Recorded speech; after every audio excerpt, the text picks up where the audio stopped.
Welcome to Radical Underdogs and welcome to a new season of Mazda MX-5 racing. We're alongside Adam Lawrence in position 20, positioned quite a long way down as a result of the wet qualifying. I'm not very good in the wet. And it is a brand new engine as well. Christian Dan looks like it's already getting the season underway a little bit early, but we're now all underway with the red lights out and going down the Hamilton Straight for the first time on this international circuit for Silverstone. So the slightly shorter version compared to the Grand Prix loop. It's sort of half the track. Got lots of pressure behind us. We're going to the outside of turn one. That's always a good move because there is lots of runoff out there, so if you do get pushed out wide, it's not the end of the world, unlike some circuits. We've got Nick Ledoyen in car number 5 making his way through. He's a bit of a quicker driver. He's also qualified quite a lot further down than normal. We're already up one position, up to position 19. Again, on the outside there's a bit of runoff. We were shoved out onto that tarmac runoff area, but we're allowed back on the circuit. Looks like there's 2 cars wide, or maybe even 3 cars wide as we go through the link section. We found our way past Pete Smith and Oscar Trapez. Oscar, if I haven't pronounced that right, do find me and correct me. Lots of new cars and liveries this year. Past Pete Smith, who's had a really bad start.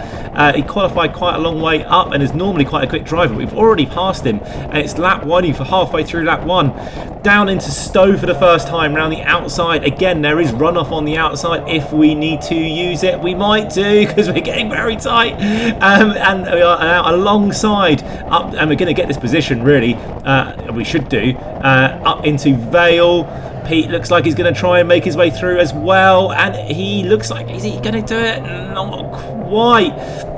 But we're going to make our way through Club on the outside here. Again, it's a bit of a risky move because we can get shoved out onto the gravel. There's not much runoff area, but very nice and clean racing there from Chris Watson, 8:21. So we were given space on the outside. Up to position 16.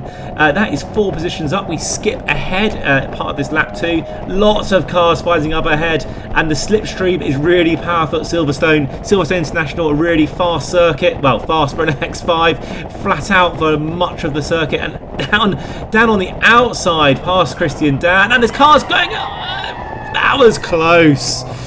Let's have a look at a replay. Last year we wrote off our car in the first race of the season in an almost similar incident. Sideways, car 999, car 991, and Simon Privet was sideways across the circuit. That was Nick Ledoyen coming up from low down on the grid, and that was close. That is 90 miles an hour through there, even in the MX-5.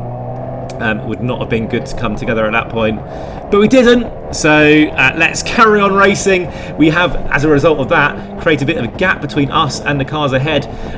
Over the weekend, I did have some racing driver tuition from a race winner in previous races, Jordan Pimley. And if you haven't seen one of those, do go back and have a look at it. But here is Jordan talking. With a better balanced car, you can take more speed in there.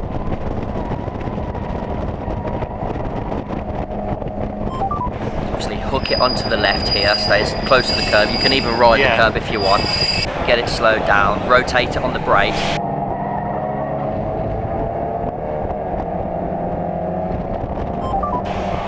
Back to the left hand side here. Again, you can take loads of curb on the inside.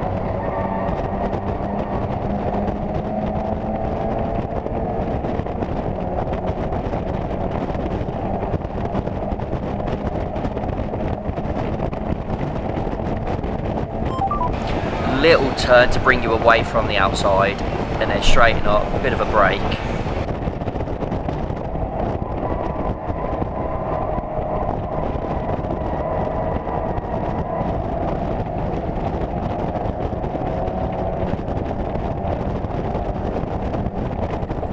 Braking really well there. On the power. And we're about to go over the line, and for the first time in my racing career, well, only 5 years, but you know, I'm here on a fastest lap leaderboard. That is the second fastest lap of the race at this point of the race. Okay, granted it wasn't the fastest lap at that point in time, but it was the second fastest lap, and in my class it was the fastest lap. Now that is the first time that has happened, as I say, in my racing career, so things are looking good for this year. This new engine is certainly a lot better than my last engine, and as we just making up, well, Simon Horsfall had a bad exit from the link section and down the hanger straight. It means you're a bit of a sitting duck. We're past and now up into position 11. We've made up so many positions in this race, and up 9 positions so far. That top 10, which looked so unlikely at the start of the race, is now totally on. We can totally make this position, and so I'm giving Simon a bit of room on the outside here.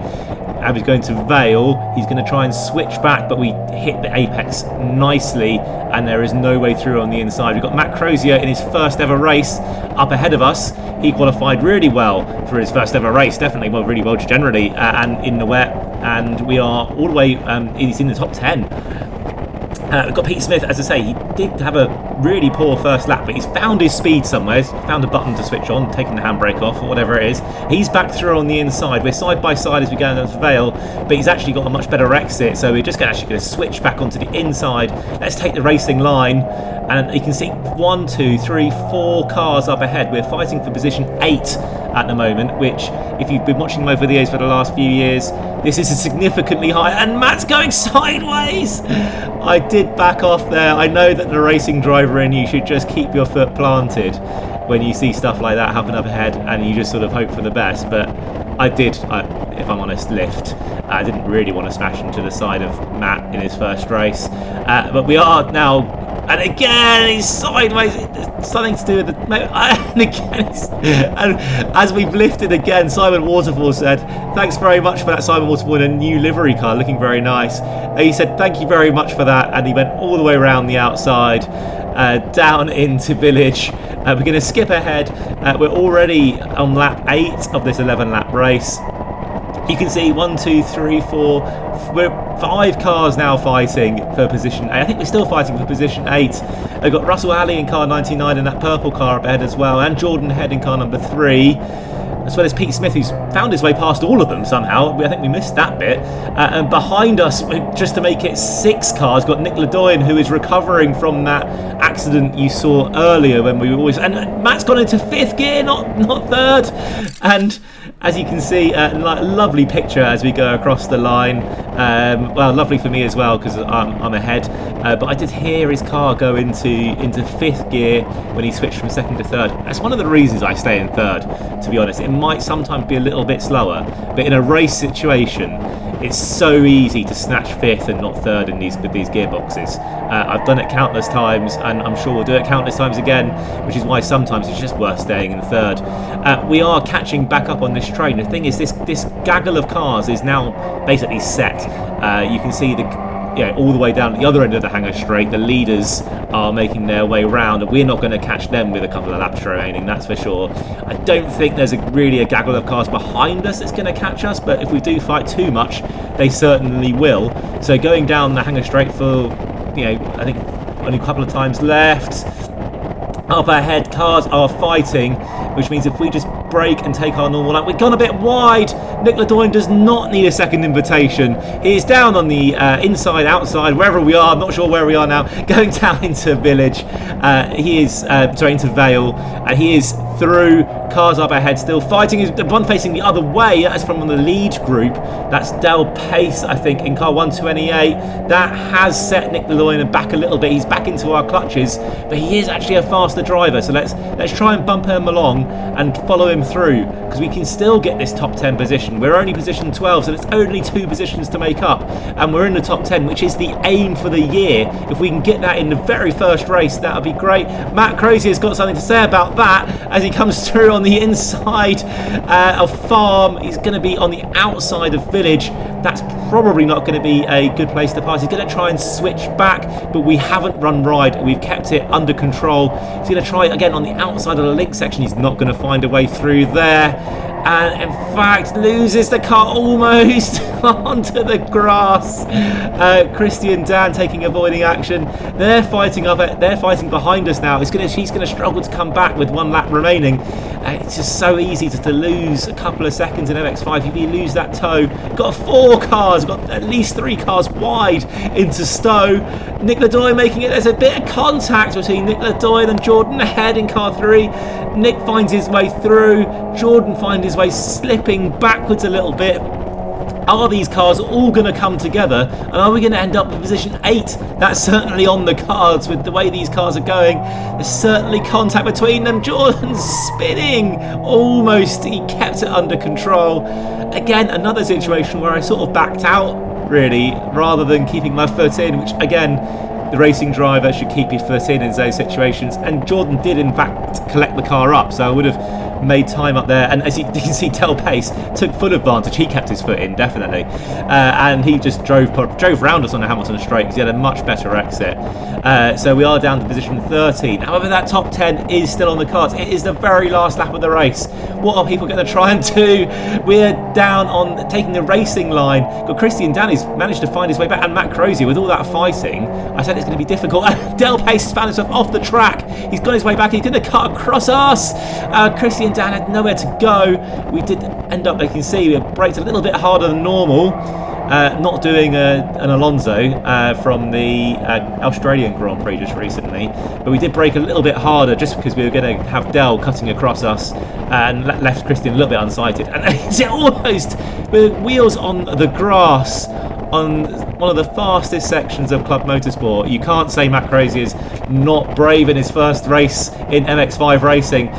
Down for the last time into Stowe Corner. We've missed the apex. We're just going to run it out wide. We probably aren't going to get a track limits penalty. We've not really run wide much in this race, so it's fine. Let's just run wide. Cars up ahead fighting. And you can see Russell Haddy's gone off onto the gravel. He's going to rejoin the circuit right in front of his mate Matt Crozier, doing his first race in MX-5 racing, straight into the side. Poor old Matt retiring with quite a hefty impact. We crossed the finish line, position 12, not quite in the top 10. But imagine where we could have come if we'd started higher. Really, really pleased with that race. Certainly some of the most competitive laps I've done in MX-5 racing. That lap I did was, again, as I say, the second fastest lap of the race at the time. Didn't end up being the second fastest lap of the race, but at the time I was second fastest car on track, and that's the best I've done really in the last few years. So really impressed with this new engine, and hopefully you can catch us again for the next race, and it's coming up soon.